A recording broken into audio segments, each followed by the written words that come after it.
Poppy Playtime Chapter 2 has brought more clues, information, and secrets, but it's also brought more mystery, questions, and things to theorize over. One of these new mysteries is exactly why Poppy is so different at the beginning of the chapter towards the end of the chapter. If you've played through Chapter 2 or if you've watched it, you'll probably will have noticed that Poppy at the beginning seems very playful, happy, and very childlike, but towards the end of the chapter, she seems much more somber, much more dark, and much more sinister. Now, I have made a theory about this before that Poppy could actually be evil, and while this isn't definitely concrete proof for that, it does prove that Poppy isn't quite as innocent as she led us to believe. But I think this mystery goes even deeper than this, and I believe that Chapter 2 gave us some clues and hints to exactly what's going on with Poppy in Chapter 2, and I think this involves several other characters, including Mommy Longlegs, Kissy Missy, and perhaps even Huggy Wuggy. Hello everybody, my name is Tericho, and if this is your first time on my channel, I am a horror game theorist, lore detective, not sure what my title is at this point, but I look for secrets, clues, and hidden details, and I also make theories and I bring those all to you. So if you like the sound of that, click subscribe today, and also maybe check out some of my older content as well, as quite a lot of my Poppy Playtime Chapter 1 theories seem to be relevant for Chapter 2. But ever since I have finished Chapter 2 of Poppy Playtime, there's been something that has been bugging me. And that is, why exactly is Poppy so different from the beginning of the chapter to the end of the chapter? Now, as I said, at the beginning of the chapter, Poppy seems mostly innocent.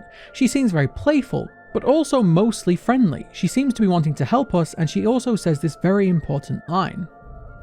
Listen, I'm going to need you to trust me.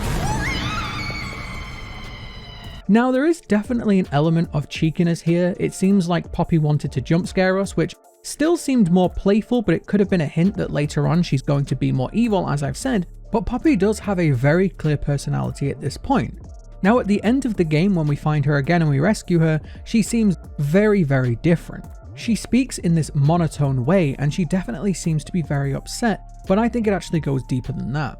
This all leads up to the reveal that she definitely has a plan. She's not quite as innocent and friendly as she first implied, and she's now actually keeping us in the factory rather than letting us escape. Seems pretty sinister if you ask me. Now, it's entirely possible that she is this way because of the traumatic thing that happened to her while we were running around the factory in Chapter 2. After all, I'm sure it wasn't exactly a pleasant experience for her being kidnapped by Mommy Longlegs like this. But I actually think there is a much more interesting explanation than just she's upset. I actually think there are clues here, and Chapter 2 has been hinting this from the very beginning, and we're actually going to have to look at all of the characters in this chapter to try and unravel this one. So for now, just remember that Poppy definitely seems to have two sides to her, the innocent side and the sinister side. Let's take a look at Mommy Longlegs. Mommy Longlegs also seems to have this similar pattern. She seems to have a very innocent side, well, mostly innocent side, and she also seems to have a sinister side. Now, we actually have a potential explanation for this. Mommy Longlegs used to be human. This is almost 100% confirmed at this point. We can see from this file that Mommy Longlegs was a subject known as Marie Payne, and I have absolutely no reason to suspect that Marie Payne wasn't a normal human. So again, we don't exactly know how, but it seems like Marie Payne was the person who was transferred into Mommy Longlegs. This is her consciousness or her soul or whatever. We also see that Playtime Co. were aware that this process didn't always leave the people exactly, well, willing, and so they had a program of conditioning. Now, this conditioning is most likely psychological conditioning.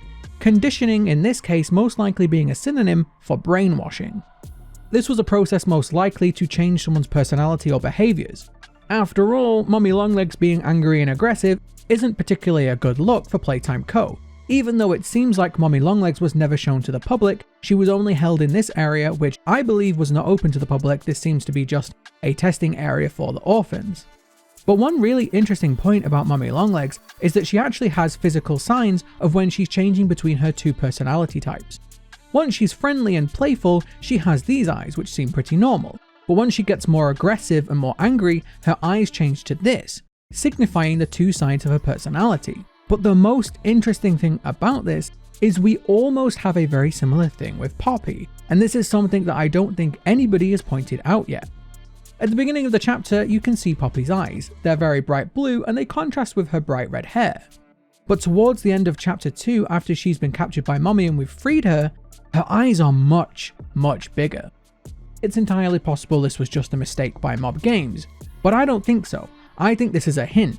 Again, just like Mommy, Poppy's change in personality is signified with her eyes. Now, there are so many different explanations for this. Perhaps Poppy has a dual personality just like Mommy. Or perhaps this isn't the same Poppy we saw from the beginning. Again, I've said before the possibility that there are multiple Poppies. There could be any number of Poppies we just don't know at this point. Or the experience could have changed her both mentally and physically. But either way, it's very interesting that the personality shift that we see is also accompanied by a very physical one. When we combine this with the fact that Mommy Longlegs was also shown to have two different personality sides, and that Playtime Co were trying to suppress one with their conditioning, this to me implies that Poppy has also gone through some sort of conditioning. And perhaps one of her sides of her personality has been suppressed, although at this point I'm not entirely sure which one was her original personality and which one was the conditioned one.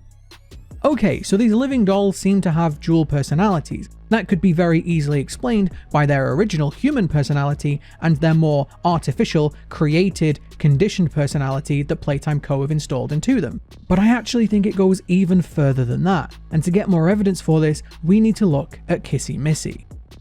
So a massive shock to most of us was that we actually did see Kissy Missy in this chapter. She only hung around for a little bit, but she actually ended up helping us, and this is one of the biggest mysteries so far of chapter 2. Why did Kissy Missy seem very helpful and she didn't want to attack us when Huggy Wuggy was very aggressive? Yet again, there are several different possible explanations for why this is going on. Perhaps Kissy Missy is just more friendly, maybe her original personality was a friendlier person. Perhaps her conditioning was more successful, or even perhaps she was somebody we knew, maybe she recognizes us but she just can't communicate that. Kissy Missy might recognize us because we used to be an employee at the factory, so perhaps she was one of our co-workers. Maybe the reason why she is friendly to us is because she really does want us to succeed. But to tie this into the current theory, perhaps Kissy Missy just has two personalities like everybody else. But what's really interesting about this is she's actually showing a very similar behavior to Huggy from chapter 1. Everyone remembers Huggy as being aggressive, but don't forget, the first time we actually saw Huggy, he helped us too.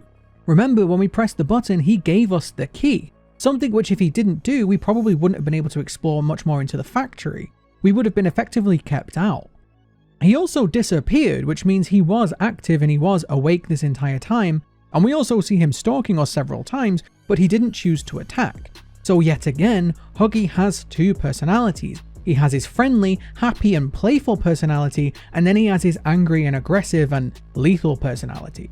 So yeah, I wouldn't exactly get too friendly with Kissy Missy just yet. So far every doll that we've seen in this factory seems to have two personalities, a happy and playful one and a much scarier and aggressive one.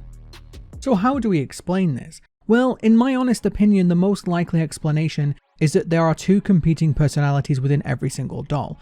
Like I said, the original human personality, and then the new corrupted or brainwashed or conditioned personality that Playtime Co wanted to install into them. It seems like Playtime Co had a purpose for these dolls, and at the moment it seems like the most likely explanation is that the orphans from this area are the people who are being transferred into these dolls, so they themselves would still be children, which could explain their playful attitudes. But these are also children that have gone through horrific experiments, both physical and emotional. We know that this area is an area to test the orphans, and they were under constant surveillance by the researchers.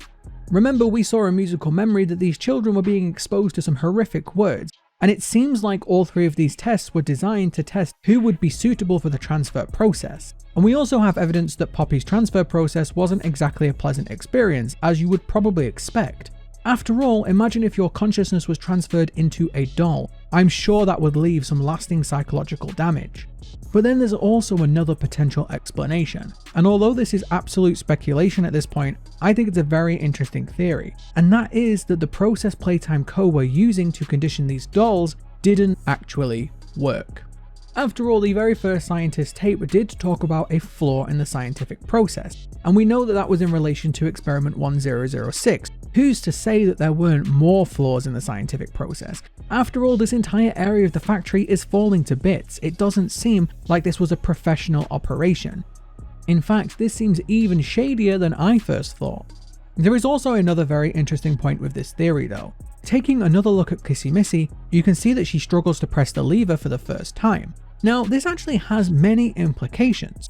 A lot of people seem to think that this is just because she's a doll, but that doesn't actually make sense, because look at Huggy. Huggy seemed much stronger than Kissy. After all, he bashed down this metal door, and he seemed to have no problem chasing us through the vents. And as I've also said in my last couple of videos, it seems like Huggy Wuggy has the strength to pull himself up here. So why then does Kissy Missy seem to lack the strength that Huggy does? Quite simply, that's because I believe that the process of transferring her into a doll would take time for her to adapt. She seems like she doesn't have full control over her arm yet, so either Kissy Missy has been transferred much more recently, or for some reason she just didn't take to the process as well as Huggy did.